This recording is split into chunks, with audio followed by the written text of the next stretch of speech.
All right, how's it going, YouTubers, art lovers, and weekend warriors, and everyone who loves the art? I'm going to paint some water today. I'm going to paint a bit of a seascape with some rocks and all kinds of fun stuff. All right. So I left you guys with my chatter in the last video about staring into something intensely in order to learn from it. Please do that if you haven't done that. If you're an artist, even if you've been painting forever, you know, for whatever is ever for you, take some time to do that. Make a little bit of time to do it. See what most. I'm not an instructor, by the way. Okay, so I've specified in other videos.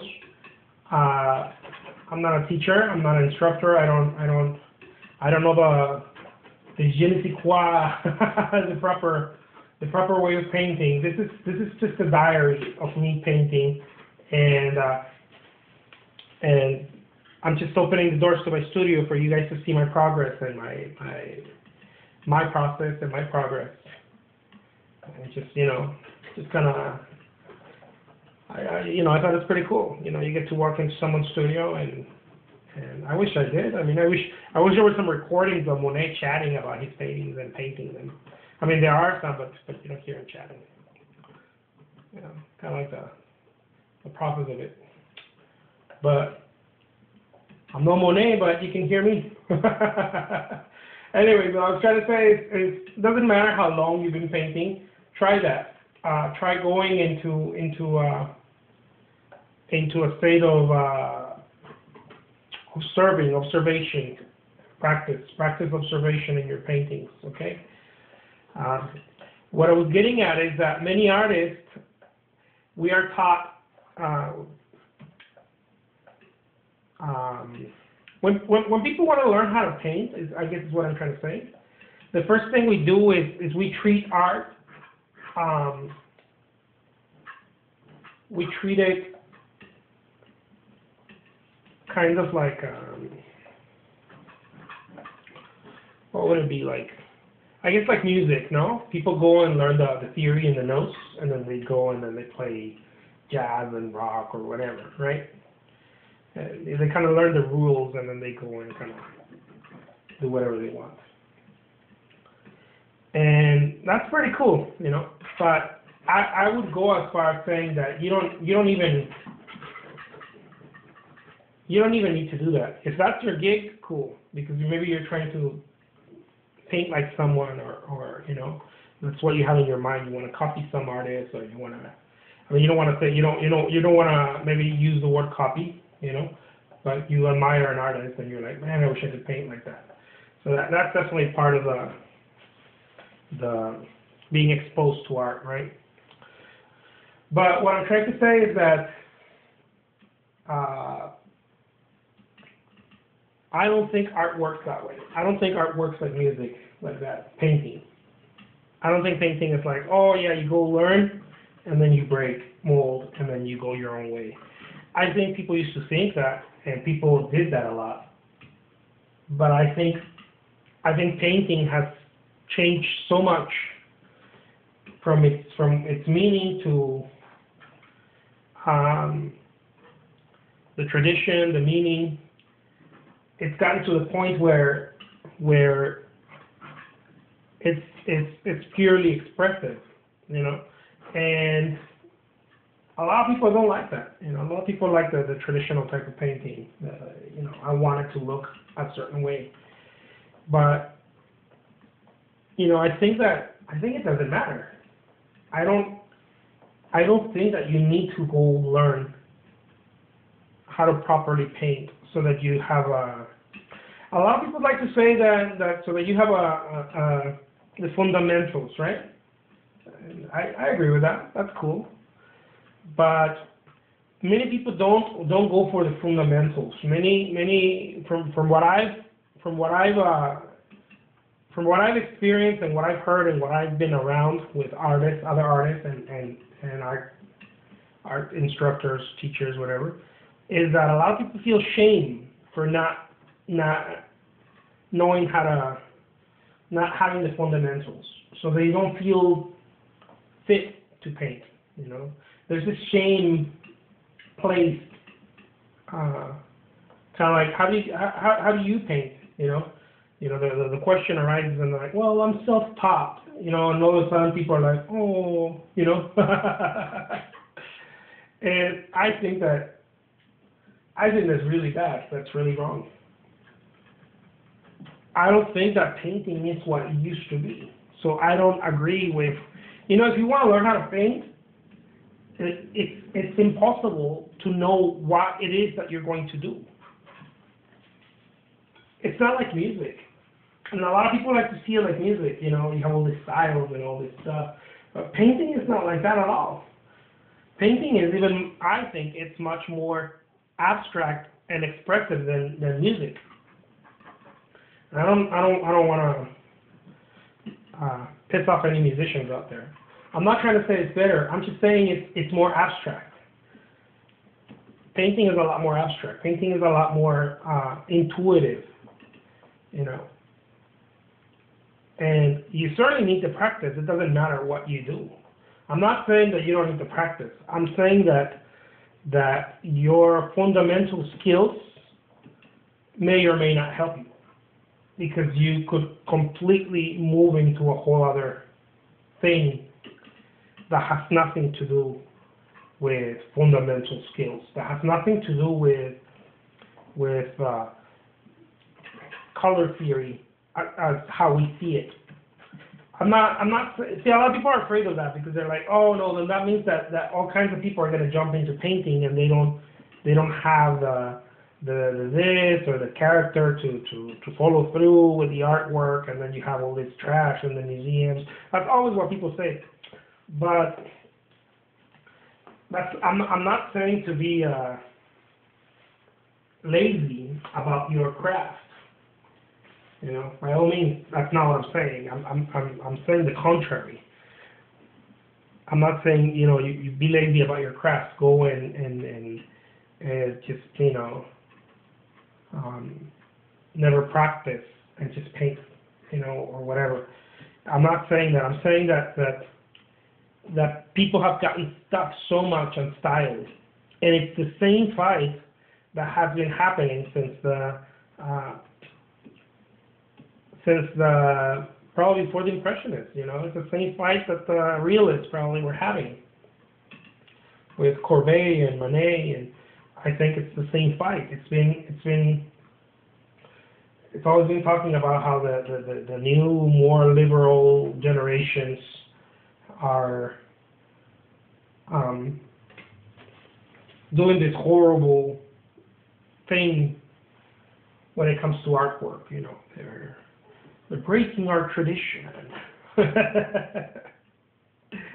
and I think that if it wasn't for them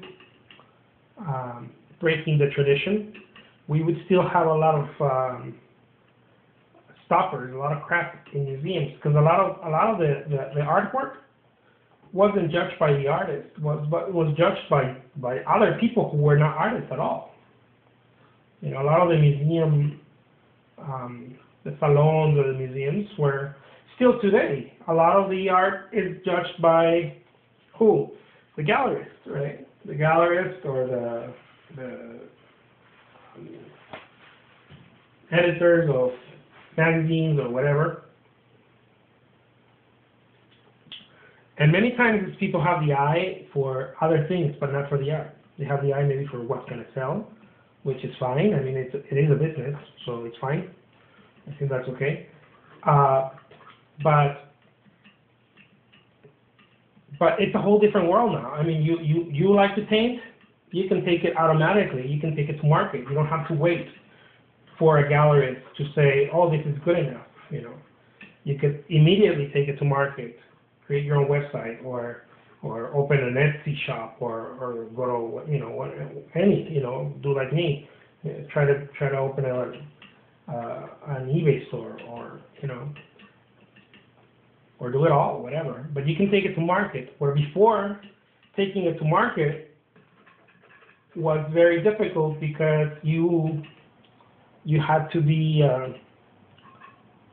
initiated sort of into the game. You had to have the yay-sayers, no? If you didn't have that, if you didn't have that person saying you are worthy. And although we don't have those people anymore, and people are like, well, that's why we need those people, because there's a lot of trash, blah, blah. But I mean, who are you to say that? Who am I to say that? Everybody thought that Van Gogh was trash until someone really market the shit out of it. Everybody thought that Van Gogh was trash. I think it was the wife or something of the brother. Someone started marketing. I forgot how the story went there, but someone started marketing. It certainly wasn't him. Someone started taking the work to market and made it special. Talked about how special it was, because it was special, but people couldn't see that because, what I'm trying to say is that we don't have that anymore. We don't have the stoppers, the naysayers. They don't exist anymore. And maybe they exist in big galleries. Maybe they exist in your Soho galleries and your Chelsea galleries. Maybe they exist in, but they don't really exist in the market anymore. And you can't take your stuff to market without having someone say yay or nay. All you have to do is pay a little bit of money. Doesn't matter. You're not really paying money. It's like what, $15-20 a month for a website with your own domain or something like that. I don't know. It's like ridiculously free in comparison to what people used to do back in the day. What I'm trying to get at is that you don't have stoppers, but you do. And the stoppers are your own mind and other people acting as those, I don't know what high they get out of it, but they act as those stoppers too. They say, oh, your stuff is not ready. What do you mean it's not ready? No, you don't have, I feel like there's so much talent out there. I really believe there's so much talent, but this talent can't flourish because they have all these people telling them, stop, don't do it, slow down, or wait till you, don't sell them yet. This is one of my favorite ones. Wait till you have the right exposure so that you can sell them for hundreds of thousands of dollars. Or, so in the meanwhile, people are not practicing, people are not really getting out there into the marketplace. Whatever that is, whether it's the local shows or whatever it is, because a group of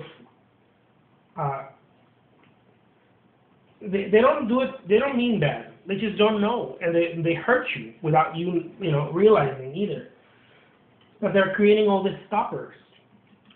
Your frame. You don't have good frames, and I've heard artists say that.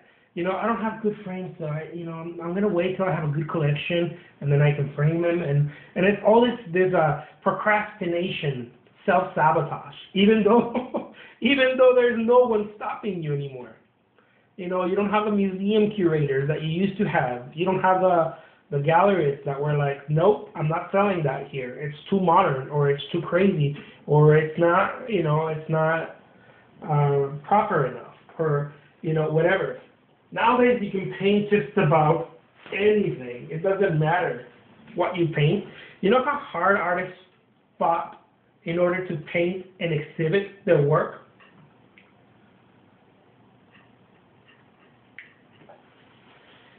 The Impressionists worked so hard, and guys before them too. Manet had this huge problem with the press too. They worked so hard to exhibit the work that was true to them. And we have that chance now. All artists have that chance, and we still find a way to stop ourselves. And I'm just trying to say, don't do that. It's gone.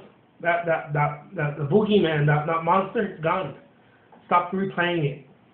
I'll leave you with that. I might jump into the next video with more of this. I'm a semi-talker, semi-painter, so I hope you enjoyed it. Till next time.